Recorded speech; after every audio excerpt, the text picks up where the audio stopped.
Kuz va qish mavsumida 3-4 marta shamollashni va har kuni energiya spasi bo'lib yurishni, kayfiyati ham kayfiyatsiz yurishni o'ziga buni hayotda norma deb hisoblagan insonlar katta xato qilishadi. Aslida bu muammolarni ildizini topolmaslikda yotadi bu yerda. Sababi nimalardir qiladi harakatlar, lekin asl ildiziga e'tibor bermasligi yotadi. Bu videoda shu muammolarni qadamma-qadam, ya'ni 7 ta qadamini ochib beraman. Bu videoni ko'rsangiz, keyingi mavsumda kamida 2 barobar ko'tarib olasiz immunitetlaringizni va umuman hayot sifatingizni 2 barobar yaxshi tarafga ko'tarib olish imkoniyatini beradi. Lekin ko'rmagan, videoni oxirigacha ko'rmagan insonlar qayta yana shu muammolarni qaytarib mutaxassislarga va dorixonalarga murojaat qilib, yana ko'p millionlab pullarni ortiqcha sarflashlariga olib keladi. Birinchi qadamimiz bu uyqu bilan bog'liq bo'lgan qadam, ya'ni uyquni o'z vaqtida bo'lmasligi, bu esa uyquning sifatini tushib ketishiga olib keladi.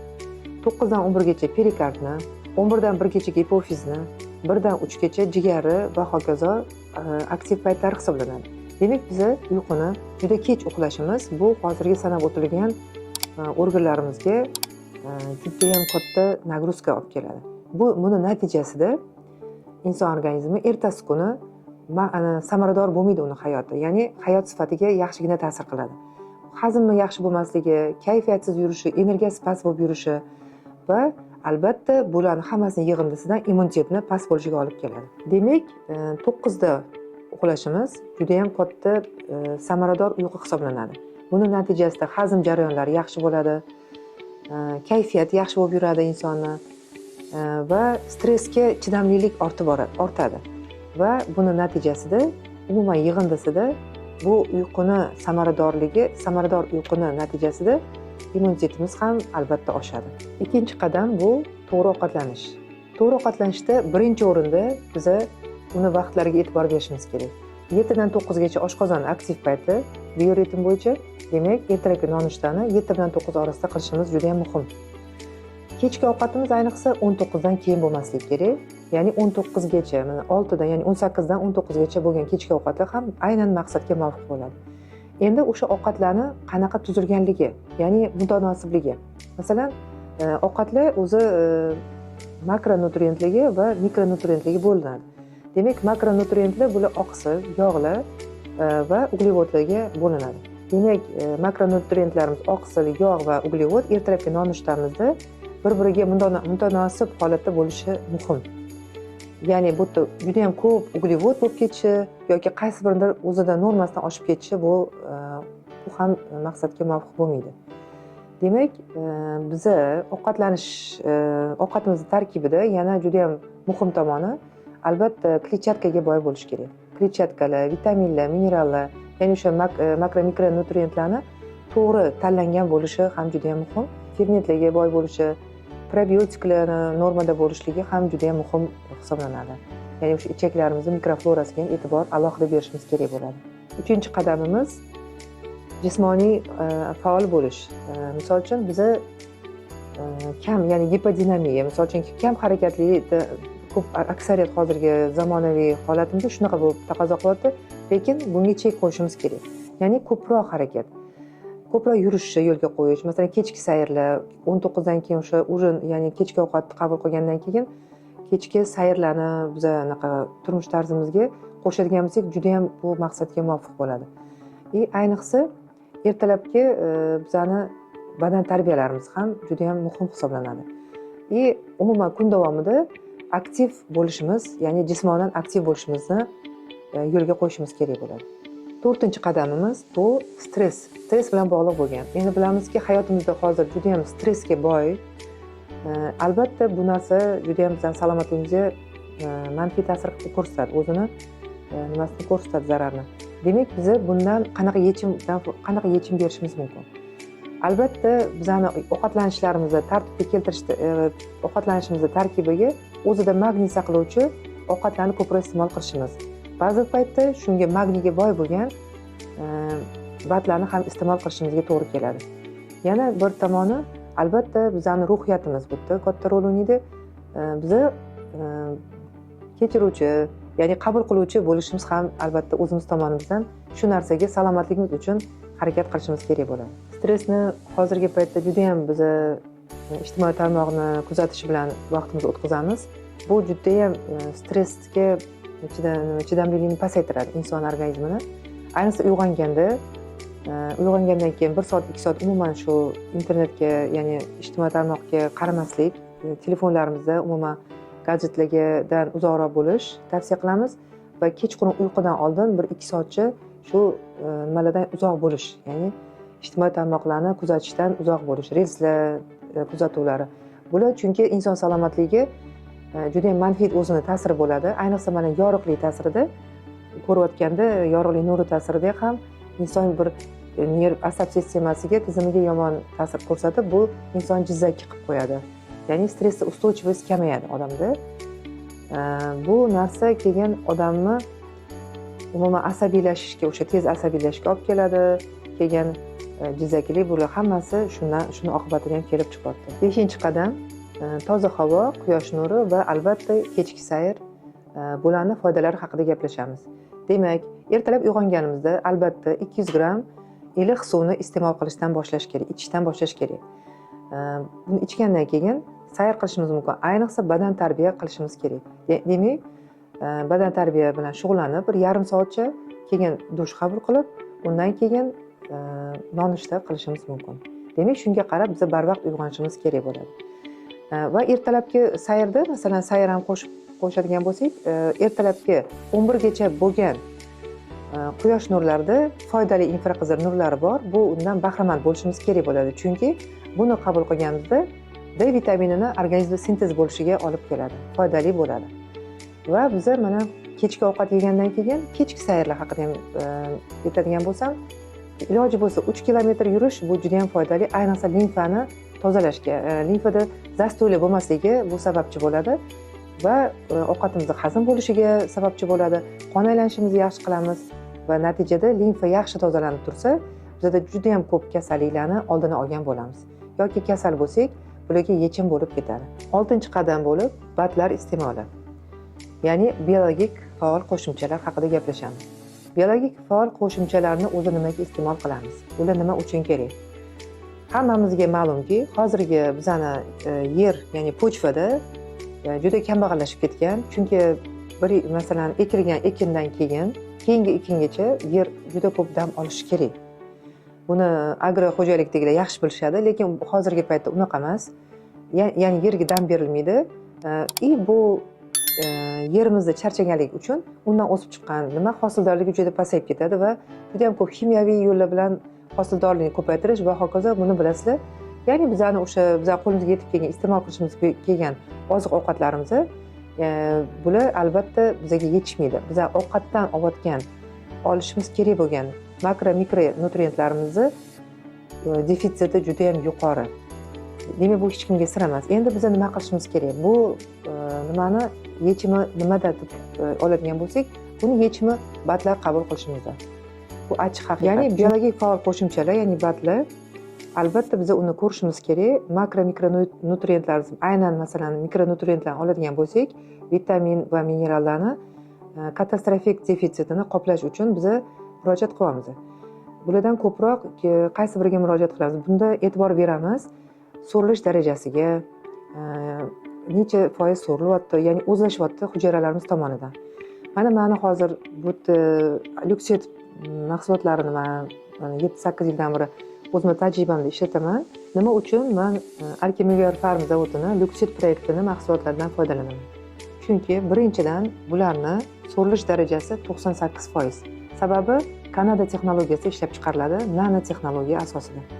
Mana masalan qo'limdagi Nano Silver, bu kumushi kolloid eritmasi juda ham ko'p 650 xil spektrda ta'sir qiladi infeksiyalarga. Masalan, bir vaqtda viruslarga, bakteriyalarga, to'rch infeksiyalarga va hattoki parazitlarning tuxumigacha ta'sir eta oladi. Buni hattoki sprey ko'rinishida bor, mana mahalliy qo'llasa ham bo'ladi. Bu mahsulotlarni biz hattoki Covid paytida juda ham katta samarali effektini ko'rganmiz. Buni mana Nano Immun misolida ichishimiz mumkin. Nano Immunni tarkibida magniy nano zarrachasi, rux nano zarrachasi va kumush nano zarrachasi bo'lganligi uchun bu uchtasi sinergizm qoidasiga binoan ishlaydi, ya'ni bir-birini qo'llab-quvvatlaydigan tarkib bular demak bu natijasida judayam virusga qarshi kuchli effektiv samarador mahsulot hisoblanadi. Hozirgi paytda mana hozir kuz va qish mavsumida biza Ofiyat 6 mahsulotini, ya'ni bu ham 98% so'riladigan mahsulot hisoblanadi. Bu o'tlarni tarkibidagi efirlar ajratib olib gidrolat ko'rinishida.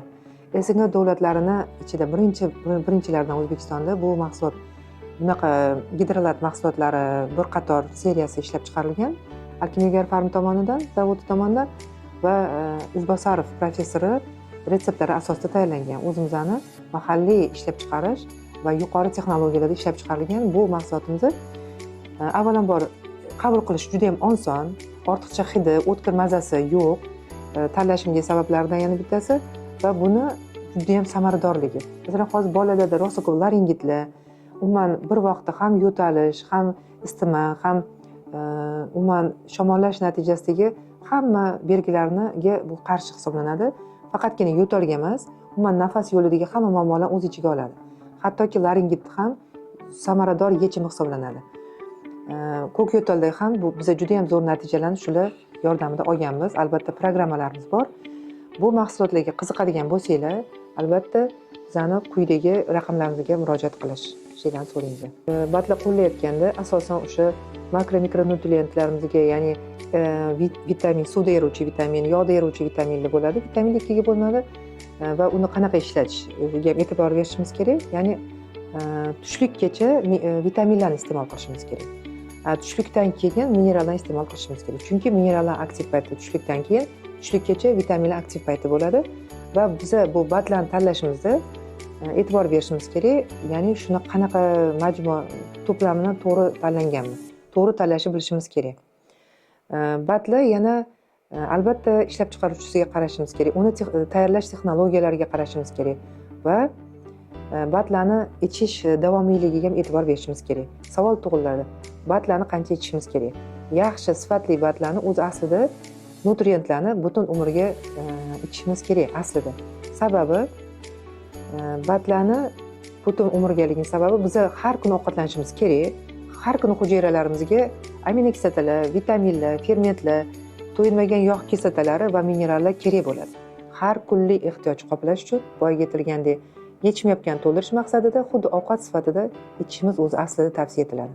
Ba'zi bir paytda biza mana kasal bo'lib qolishimiz bor, har xil lekin ancha yetarli bo'ladi, hech kimcha bo'ladi. Biologik faol qo'shimchalar, ya'ni batlar mavzusida bir narsaga bir urg'uni qaratmoqchi edim. Ba'zi bir paytda inson kasal bo'lib qolganda parafarmatsevtik, ya'ni o'sha batlarni parafarmatsevtik mahsulotlariga biza o'sha kerak bo'ladi. Ya'ni masalan deylik, antibiotik bilan davolanadi. Ko'pincha shamollaganda insonlar o'zini antibiotik bilan davolaydi. Shunaqa paytlarda biza o'sha tavsiya qilayotgan antibiotikni o'rnini bosa oladigan mahsulotlarni, ya'ni parafarmatsevtik mahsulotlarni qo'llashsa, disbakterioz bo'lishdan, ortiqcha vitaminlarni, misol uchun minerallarni yo'qotishdan o'zlarini asragan bo'ladilar. Buning uchun bittagina misol aytaman. Masalan, deylik, nesteroid hisoblangan aspirin preparati ko'p qo'llash natijasida biza masalan B9 va B12 vitaminlarini yo'qotamiz, sinkni yo'qotamiz va bir qator nimalarni, mikroelementlarni yo'qotamiz. Demak, biza o'sha kimyoviy dori preparatlarini ichishdan ko'ra, uni o'rniga, ya'ni parafarmatsevtik bilan almashtiradigan bo'lsak, juda ko'p muammolarni oldini olgan bo'lamiz. 7-qadam bu suv bilan bog'liq bo'lgan ko'rsatmalar. Endi bir qaraylik, qancha suv ichamiz, qanaqa sifatdagi suv ichamiz va qanaqa tarzda suv ichamiz.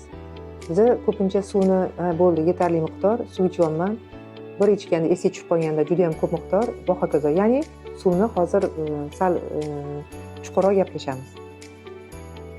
Suvni avvalambor ichganimizda muzdek suv qabul, masalan, ertalab uyg'ondik va sovuq suv yoki xona haroratli suv ichishimiz kerak emas. O'sha masalan 36.6 bo'ladigan bo'lsa, tana haroratimiz sal yuqoriroq bo'lgan, hech bo'lmasa 37-38 gradus bo'lishi kerak. Undan sal ko'proq bo'lsa, undan ham yaxshi. Nimaga? Chunki organizm o'sha suvni isitishga ortiqcha quvvatini sarflab qo'ymasligi uchun. Demak, birinchi ertalab uyg'onganda suv ichishdan boshlaymiz va tana vaznimizga qarab suvni belgilaymiz. Tanamiz qanchalik katta bo'lsa, shunga qarab suv ichiladi. Demak, miqdori shunaqa tanlanadi. Suvni qanaqa ichishimiz kerak? suvni ovqatdan tashqari vaqtda ichishimiz kerak. Masalan, ovqat yemoqchimiz, albatta suv yarim soat oldin ichish to'xtatilgan bo'lishi kerak. Misol uchun shu ertalab uyg'onganda ichdikmi, demak yarim soatdan keyin nonushta qilishimiz kerak bo'ladi. Keyingi ovqatimizgacha ikkita ovqatni orasida, mana masalan nonushta qildik, nonushta qilganimizdan keyin 1-1,5 soatdan keyin suv icha boshlashimiz kerak. Bo'lib suv ichishimiz kerak va o'sha keyingi ovqatimizga yarim soat qolganda suv ichishni to'xtatishimiz kerak bo'ladi. Bu degani ertalabdan kechgacha, ya'ni kechki 8 gacha biz suvimizni, o'sha kerakli miqdordagi suvimizni ovqatdan tashqari vaqtda bo'lib ichishimiz kerak. Va yana bir muhim joyi, suvni bir esiga tushib qolganda tikka turgan holatda bir stakanni ko'tarib ichishlar bular foydani o'rniga zararga xizmat qiladi. Shuning uchun o'tirgan holatda va bo'lib ichishimiz kerak bo'ladi. Qanaqa sifatli suv ichishimiz kerak? Demak, biza ichadigan suvimiz tiriy suv bo'lishi kerak, o'ziga yarasha minerallari bo'lishi kerak, ya'ni mineralga boy bo'lishi kerak va strukturalangan bo'lishi kerak. O'zida bilasiz, suv xotirasi bo'ladi, ya'ni yaxshi xotiraga ega bo'lgan suv bo'lishi kerak. Shularni ta'minlasak, nur ustiga a'lo nur bo'ladi. Ko'pchilik suyuqlik ichish deganda ichiga kolalar, choylar, kompotlar, soklar deb tushunishadi. Lekin biz hozir faqat toza suv haqida nazarda tutib gapiryapmiz. Ya'ni ichiladigan suvimizni sifati ham juda ham muhim rol o'ynaydi. Ichilayotgan suvimizni ishqoriy bo'lishligi, tirik bo'lishligi, avvalambor toza bo'lishligi va mineralga ega bo'lishi, ya'ni tarkibida mineral bo'lishi ham juda ham muhim hisoblanadi. Demak, shu 7 ta qadamni hammasini hayotimizga tatbiq etadigan bo'lsak, hayot sifatimiz oshadi. Ya'ni bu nimada ko'rinadi? Immunitetimiz oshgani, mustahkam bo'lgani, ya'ni sal narsaga shamollab qolmaymiz, sal narsaga charchab qolmaymiz va charchoq hislari yo'qolib, energichni bo'lib, kayfiyatimiz yuqori bo'lib, xushchaqchaq bo'lib, hayot sifatimiz oshishi bu qadamlarni bajarganimizni bildiradi. Ya'ni natija bo'lib hisoblanadi. Kimki bu qadamlarni bajarmasa, bu hayotiga bu qadamlarni qo'shmasa va tatbiq etmasa, albatta yana dorixonalarga, umuman mutaxassislarga ko'p qatnovlar ko'payadi va bu degani oilaviy byudjetga zarar bo'lib, millionlab pullarimizni o'zimizni rioya qilmagan qoidalarimizga, xatoliklariga sarflashimizga to'g'ri keladi.